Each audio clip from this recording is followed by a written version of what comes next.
Function জিনিসটা আসলে বাস্তবের সাথে রিলেটেড, পুরোপুরি বাস্তবের সাথে রিলেটেড। কারণ ফাংশন এরকম একটা জিনিস, কারণ আমরা ছেলেপেলেদের মাথায় প্রায় এরকম থাকে আইডিয়া যে ফাংশন মানে আসলে কিরকম একটা জটিল বিষয়। হ্যাঁ, মানে জটিল বিষয় কিরকম যে এরকম হতে পারে, সে ওরা ভাবে কিরকম বলবো যে ফাংশন মানে, একজনকে তো জিজ্ঞেস করছিলাম, ওই বলছিল কি ফাংশন মানে বিয়ের ফাংশন, বিভিন্ন অনুষ্ঠানের ফাংশন এরকম। তো ও মেয়ে ছিল, তো মেয়েদের মাথায় তো এগুলাই ঘুরবে যে ফাংশন মানে বিভিন্ন রকমের অনুষ্ঠান, প্রোগ্রাম এগুলা।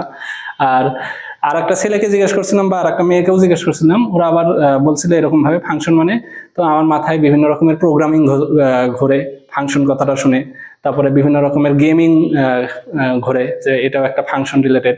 আবার ওর মাথায় এরকম ভাবে বলে যে বিভিন্ন রকমের যন্ত্রপাতি ঘোরে এরকম ভাবে।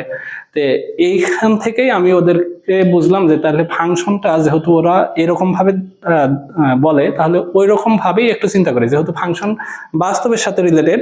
তাই আমি বলছিলাম ওদেরকে এরকম ভাবে যে আচ্ছা ঠিক আছে, তাহলে ফাংশন যেহেতু তোমরা বলতেছো একটা মেশিন, তাহলে আমি আমার মতো করে একটা মেশিন কল্পনা করলাম, যেই মেশিনটা আমি বললাম জুস বানানোর একটা মেশিন। তো জুস বানানোর একটা মেশিনে আমি মনে করলাম যে এটা আমার একটা জুস বানানোর মেশিন। তাহলে এই জুস বানানোর মেশিনে আমি যদি এখানে ফল দিই, তাহলে এই পাশ দিয়ে কি হয়, ফলের জুস বের হয়, এরকম একটা মেশিন। তাহলে এই জুস বানানোর মেশিনে ধরো যে আমি এখানে দিলাম আম, বর্তমানে আমের সিজন যাচ্ছে রাজশাহীতে, তাহলে এখানে কি দিলাম, আম। তাহলে এখানে কি বের হবে, আমের জুস, আমের জুস, তাই না? তাহলে এই মেশিনের ভিতরে আমি আম দিলাম, আমের জুস বের হবে। যেহেতু এটা একটা কি মেশিন, ফলের জুস বানানোর মেশিন, তাহলে এই মেশিনের ভিতরে আম দিলে কিসের জুস বের হবে, আমের জুস। এখানে যদি আমি দেই কলা, মনে করো কলা দিলাম, তাহলে কি বের হবে, কলার জুস, কলার জুস। তো এইবার ছেলেপেলের তো মানে একটু দুষ্টামি বুদ্ধি আছে। হ্যাঁ, তো বলছে যে ভাই এটা তো সুন্দর জুস বানানোর মেশিন, এবং এখানে যা কিছু দিচ্ছেন এখান থেকে সুন্দরভাবে জুস বের হচ্ছে। তাহলে এখান থেকে যদি আমি একটা কাজ করি, যে একটা রাস্তা থেকে ইটের টুকরা খুঁটে নিয়ে, বা রাস্তা থেকে একটা ইটের টুকরা নিয়ে এসে এই মেশিনের ভিতরে দিলাম, তাহলে এই পাশ দিয়ে কি ইটের জুস বের হবে কিনা। তো তখন আমার মনে হলো যে তাহলে ওদেরকে মেশিন সম্পর্কে একটু ক্লিয়ার আইডিয়া দিই। তো মেশিন আমার বাস্তবের সাথে রিলেটেড, তার মানেই যে আমার একটা মেশিন সব কিছু গ্রহণ করতে পারবে তা কিন্তু না, তাই না? কারণ কি, আমরা জানি যে আমের জুস বানানোর মেশিনে বা ফলের জুস বানানোর মেশিনে আমি চাইলে একটা ইটের টুকরা ওই মেশিনের ভিতরে দিতে পারবো না, তখন কি হবে, মেশিনটা নষ্ট হয়ে যাবে। তার মানে একটা মেশিনের ভিতরে চাইলেই আমরা কি করতে পারি না, সব কিছু কি দিতে পারি না, ইনপুট হিসেবে দিতে পারি না। তাহলে একটা মেশিনের ভিতরে যদি যে কোনো কিছু ইনপুট হিসেবে দিতে পারি, বা যা কিছু আমি ইনপুট হিসেবে দিতে পারি, তাকে বলবো কি ওই মেশিনের বা ওই ফাংশনটার কি ডোমেন। তার মানে এখানে আমি এই মেশিনের জন্য আমি চাইলেই ইটের টুকরা কি হিসেবে ইনপুট হিসেবে দিতে পারবো না, যেহেতু এটা আমি কি বলছি জুস বানানোর একটা মেশিন। তাহলে আম দিতে পারবো, কলা দিতে পারবো, কিন্তু ইটের টুকরা চাইলেই দিতে পারবো না। তার মানে এই মেশিনের জন্য ইটের টুকরাটা ডোমেন হবে না। আবার যা কিছু বের হচ্ছে সেগুলা কি আউটপুট, আর যেগুলা বের হচ্ছে সেগুলাকে আমরা কি বলি, ওই মেশিনের রেঞ্জ।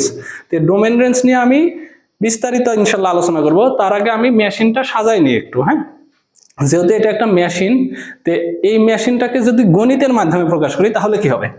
তো গণিতের মাধ্যমে প্রকাশ করার জন্য প্রথমেই যে কাজটা করতে হয়, আগে মেশিনটার একটা নাম দিতে হয়। কিরকম, ধরলাম যে এটা একটা জুস বানানোর মেশিন। তো এই জুস বানানোর মেশিন অনেক সুন্দর একটা মেশিন, এবং আবিষ্কারক ফাহিম নামের একজন, তো অথবা ফাইন মেশিন এরকম ভাবে বললাম। তো ধরে নিলাম যে এই মেশিনের একটা নাম দিলাম, সেই ফাহিম ছেলেটার নাম অনুসারে কি এফ। হ্যাঁ, তাহলে বা ফাইন একটা সুন্দর একটা মেশিন, তার জন্য এফ দিতে পারি। হ্যাঁ, তাহলে এফ নাম দিলাম। তাহলে মেশিনটাকে ম্যাথমেটিক্যালি এবার লিখবো। তাহলে ম্যাথমেটিক্যালি এই মেশিনটাকে লিখতে হয় এরকম ভাবে, প্রথমে মেশিনটার নাম লিখবো এফ, এবং এর ভিতরে কি আমি ইনপুট দিচ্ছি বলে ধরলাম যে আম দিচ্ছি ইনপুট। তাহলে যা আমি ইনপুট দিলাম সেই জিনিসটাকে এরকম ভাবে মেশিনটার নাম লিখে ব্র্যাকেট দিয়ে লিখবো, এবং কি আউটপুট পাচ্ছি সেই জিনিসটাকে আমি পাশে লিখবো। মানে কিরকম, যে আমি যদি আম ইনপুট দিই তাহলে কি পাচ্ছি, আমের জুস। তাহলে এই মেশিনটা আমের জুস দিচ্ছে, তাই না? তাহলে এই জিনিসটাই যখন গণিতে থাকে তখনই ছেলেপেলেরা ভুল করে। যেমন এটাই যদি এখন যদি বলি যে এই মেশিনটার নাম হলো এফ, এবং দিলাম এর ভিতরে কলা, তাহলে পাবো আমি কলার জুস। কলার জুস। এখন এই জিনিসটাই যখন গণিতে থাকে তখন ছেলেপেলেরা ভয় পেয়ে যায়। কিরকম? ধরো যে আমি একটা মেশিনের নাম দিলাম এফ, এর ভিতরে দিলাম এক্স, কি হবে এক্স স্কোয়ার প্লাস মনে করো 2। আমি ছোট্ট একটা মেশিন নিয়ে কল্পনা করি। তাহলে এই মেশিনটার কাজ কি? বলে যা এর ভিতরে আসে তাকে সে প্রথমে বর্গ করে, তারপরে কি করে যোগ করে 2। তাহলে এর ভিতরে যদি আমি এখন ইনপুট দেই 3, তাহলে সে 3 কে প্রথমে বর্গ করবে, তারপরে যোগ করবে 2 এই মেশিনটার জন্য। তাহলে এখানে কত হবে? 3 3 9 প্লাস 2 ইকুয়াল টু 11। তো এই জিনিসটা যদি মূলত বুঝো তোমরা যে একটা মেশিন কিভাবে কাজ করে, তাহলে গণিতের মেশিন বা গণিতের ফাংশনও তোমরা বুঝবা।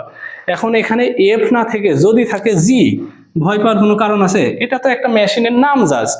তাহলে জি দিছে, আমি দিছি এফ, এখানে জি থাকতে পারে, তার মানে জি অফ এক্স যদি থাকে, জি অফ এক্স ইকুয়াল টু মনে করলাম যে x square plus 2x plus 3, এরকম ভাবে দিলাম। তাহলে এখন যদি বলি জি অফ 1 কত, তাহলে তোমরা বের করতে পারবা। জি অফ 1 মানে কত হবে? 1 এর উপরে স্কোয়ার করলে 1, 2 1 2 প্লাস 3, তাহলে এখানে দেখতে পাচ্ছি 6 হবে। আশা করি তোমরা বুঝতে পারছো। এখন ধরো যে এরকম ভাবে যদি নাম থাকে, যে কোনো কিছু থাকুক, আমার থাকলো এরকম ভাবে কত দিব যে এইচ অফ এক্স।